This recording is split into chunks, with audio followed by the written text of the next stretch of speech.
నమస్తే మిత్రులారా. చట్టాన్ని రక్షించాల్సిన పోలీసులు రాక్షసులుగా మారితే సాతాంకులం పోలీసుల మాదిరిగా అవుతుంది జీవితం.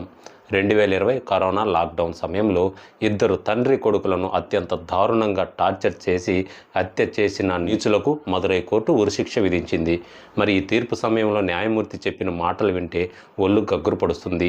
వీళ్ళు అసలు పోలీసులేనా లేక మనిషి రూపంలో ఉన్న కాలకేయుల? మరి జనం సొమ్ముతో వచ్చే జీతంతో బ్రతుకుతూ జనాలని చంపే హక్కు ఎవరిచ్చారు?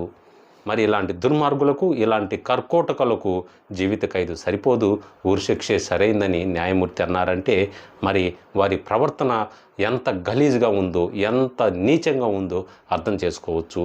మరి ఒంటి మీద కాకి చొక్కా వస్తే చాలు తాము స్పెషల్ అనే పొగరుతో కొంతమంది విర్రవీగుతూ ఉంటారు. కొంతమంది పోలీసులు మరి తాము ప్రజలకు సేవకులమని మర్చిపోయి కండ కావరంతో చట్టాన్ని చేతుల్లోకి తీసుకొని ప్రజాస్వామ్యాన్ని, అదేవిధంగా మానవ హక్కులను, అదేవిధంగా రాజ్యాంగ సూత్రాలను కూడా హేళన చేస్తూ అలాంటి దుర్మార్గులకు ఈ తీర్పు చావు దెబ్బ లాంటిదని మరి చెప్పకనే చెప్పాడు న్యాయమూర్తి.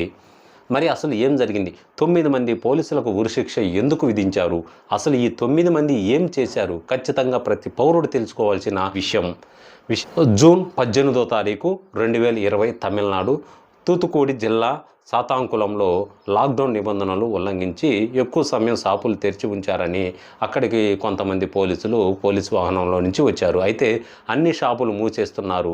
అదే సమయంలోనే పోలీసులు ఒక చిన్న మొబైల్ షాప్ దగ్గరికి వచ్చారు. మరి షాప్ మూసేయాలని చెప్పారు. ఈ సమయం దాటిన ఎందుకు తెరిచావని పోలీసులు దురుసుగా మాట్లాడారు షాప్ యజమానితో. మరి ఇంకా గంట టైం ఉందన్నాడు ఆ షాప్ యజమాని అయిన జయరాజు. మరి లేదు సార్, అర్ధగంటలోనే మూసేస్తాను, మీరు వెళ్ళండి సార్ అని అన్నాడు జయరాజు. మాకే ఎదురు చెప్తావని అక్కడే ఉన్న డ్యూటీలో ఉన్న ఎస్ఐ, అదేవిధంగా కానిస్టేబుళ్ళు మరి ఆ జయరాజును చొక్కా పట్టుకొని లాక్కెళ్ళారు స్టేషన్కి. మరి వాస్తవానికి అంతకుముందు వేరే ఘటనలో జయరాజుకి ఆ పోలీసులకి కొంచెం వాగ్వాదం అయితే జరిగినట్టయితే విషయం అయితే వెల్లడైంది. మనసులో పెట్టుకున్నారు ఈ విషయాన్ని. కానీ అది చాలా చిన్న విషయం అని పోలీసుల నిబంధనలు మాత్రమే చెప్పాడు. కానీ తాము పోలీసులం, తమకు ఎవరు ఏం చెప్పలేరనే అహంకారంతో లాక్కెళ్ళారు అక్కడ డ్యూటీ పోలీసులు. మరి జయరాజును పోలీసులు తీసుకెళ్లారని అతని కొడుకుకు బెనిక్స్కు సమాచారం అందించారు స్నేహితులు. మరి దీంతో బెనిక్స్ కూడా తన తండ్రి కోసం కొంతమంది స్నేహితులతో కలిసి స్టేషన్ దగ్గరికి వెళ్ళారు. అప్పటికే సమయం రాత్రి 8 గంటలైంది. మరి బెనిక్స్ స్టేషన్ దగ్గరికి వెళ్ళాడు, కానీ వారిని బయటే ఉంచారు. దీంతో మరికొంతమంది స్నేహితులను, లాయర్లని తీసుకువచ్చారు. అయినా కూడా అక్కడ పోలీసులు వీరిని అనుమతించలేదు. మరి ఇంతలో స్టేషన్ లోపల తీవ్రంగా జయరాజ్ అరుపులు వినిపించాయి. సార్, కొట్టకండి సార్, నా వయసు చాలా పెద్దది, చాలా వయసు పైబడిందని జయరాజు మొత్తుకుంటున్నాడు. మరి కొడుకు కూడా బయట పోలీసులతో సార్ ఏదైనా ఉంటే కేసులు పెట్టండి సార్ అని బయట నుంచి ప్రతిమలాడుతున్నాడు కొడుకు బెనిక్స్. ఆ తర్వాత మరి పోలీసులు బెనిక్స్ను కూడా స్టేషన్లోకి లోనాకి తీసుకెళ్లారు.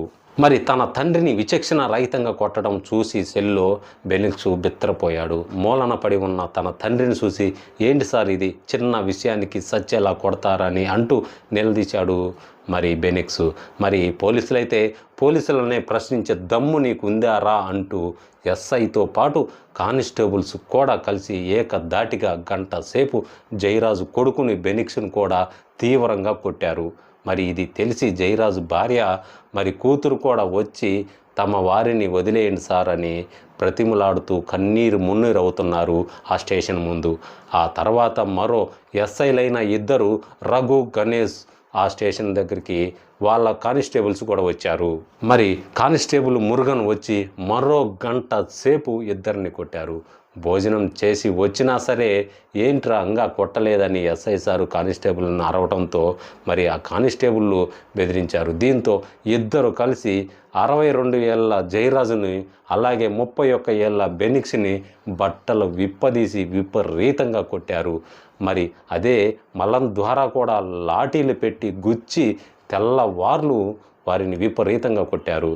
మరి ప్రైవేట్ భాగాలపై కూడా అందరూ కానిస్టేబుళ్ళు తన్నారు. మరి మోకాళ్ళతో వీపును గుద్దారు. రాక్షసుల్లా వారిని చితకబాదారు.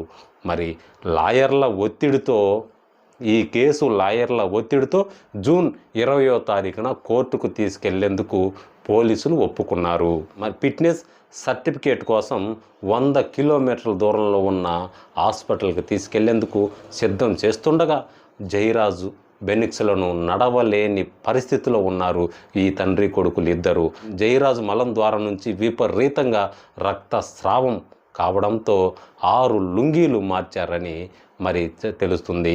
మరి నొప్పిని భరించలేకున్నా సరే ప్రాధేయపడ్డాడు. సార్ నేను నడవలేను సార్, నేను రాలేను సార్ అని ఇద్దరు తండ్రి కొడుకులు బాధపడ్డారు.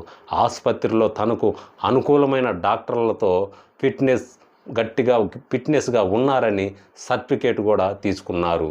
మరి అదే సర్టిఫికేటు జడ్జి దగ్గరికి తీసుకెళ్ళి ఆయన ఫిజికల్గా ఉన్నారని ఆ జడ్జి ఎవరైతే ఉన్నారో సంతకం పెట్టేశారు. మరి ఆ జడ్జి ముందు ఈ పోలీసులు ఆ ఫిట్నెస్ సర్టిఫికేట్ను ఆధారపరిచారు. మరి ఆ జడ్జి వీరిద్దరూ తండ్రి కొడుకులు ఇద్దరు ఫిట్నెస్గా ఉన్నారని ఆ జడ్జి ఎవరైతే ఉన్నారో సంతకం పెట్టారు. మళ్ళీ తిరిగి రిమాండ్కు తీసుకెళ్లారు పోలీసులు. అయితే ఇక్కడ ఒకటి మాత్రం గమనించాలి, ఎవరైతే ఈ ఫిట్నెస్ సర్టిఫికేట్ ఇచ్చారో డాక్టర్లు, అదేవిధంగా సంతకం ఎవరైతే జడ్జి పెట్టారో ఫిట్గా ఉన్నారని వారిని కూడా ఉరి తీయాలని మాత్రం మానవ హక్కుల సంఘాలు మాత్రం విపరీతంగా మళ్ళీ డిమాండ్ చేస్తున్నాయి. వారిని కూడా శిక్షించాలని డిమాండ్ చేస్తున్నాయి. అయితే మరి వీరిద్దరిని సంతకం పెట్టిన తర్వాత అదే పోలీసులు మళ్ళీ వీరిద్దరిని రిమాండ్కి తరలించారు. జయరాజు కొడుకు బెనిక్స్ జూన్ 22వ తారీఖు చనిపోయినట్టు తెలిసింది. మరి అదే మరుసటి రోజు తండ్రి జయరాజు కూడా చనిపోయాడు. మరి ఈ మరణాల గురించి తెలిసి తమిళనాడు మొత్తం అట్టడికిపోయింది. మరి తమిళనాడులో మానవ హక్కుల సంఘాలు, అన్ని సంఘాలు కూడా ప్రభుత్వాన్ని దుమ్మెత్తిపోశాయి. మరి మద్రాస్ హైకోర్టు సుమోటోగా కేసు విచారణ చేపట్టి సిబిఐకి అప్పగించేసింది. మరి ఈ కేసులో ప్రధానమైన సాక్ష్యం మహిళా హెడ్ కానిస్టేబుల్ రేవతి. మరి ఈ రేవతి సాక్ష్యం కీలకమైంది. మరి పోలీసులు రాత్రంతా వారిని ఎలా హింసించారో, మరి రక్తపు మరకలను ఎలా తుడిచారో ఆమె సిబిఐకి స్పష్టంగా వివరించింది. ఈ రేవతి సాక్ష్యమే ఈ కేసుకు ఒక పట్టు బిగించింది. మరి చివరికి 5 ఏళ్ళు సాగిన ఈ విచారణలో 9 మంది పోలీసులు దోషులని తేల్చేసింది సిబిఐ. మరి సిఐ శ్రీధర్, ఎస్ఐలు రఘు, గణేష్, బాలకృష్ణన్తో సహా 9 మంది 9 మందికి మదురై కోర్టు ఉరిశిక్ష విధించింది. కంచె చేను మేసినట్లు ప్రజలనే చంపాలని ఆగ్రహం వ్యక్తం చేస్తూ న్యాయమూర్తి ఈ చారిత్రాత్మక తీర్పునిచ్చారు. చూశారా ఫ్రెండ్స్? మరి ఈ వీడియోపై మీ అభిప్రాయాన్ని కామెంట్ రూపంలో తెలపండి. మరో మంచి వీడియోతో మళ్ళీ మీ ముందుకు వస్తాను. అంతవరకు ధన్యవాదాలు.